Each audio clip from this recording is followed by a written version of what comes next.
Eita! Eita! Fala eita!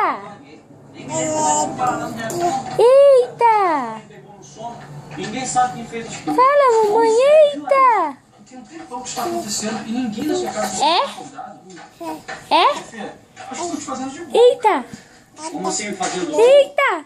Eu acho que a sua família sabe quem está cozinhando. Eita! Te contar. Caraca, panela de quem? Eita! Ó, tudo organizado aqui. Isso também, tá? Tchau, tchau. Eita! Não faz todo sentido.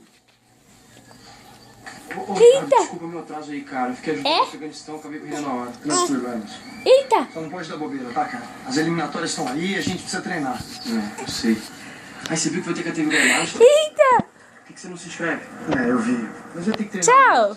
Você sabe, né? Minha mãe tá doente. Eita! Preciso ter tempo pra me dedicar. Eita!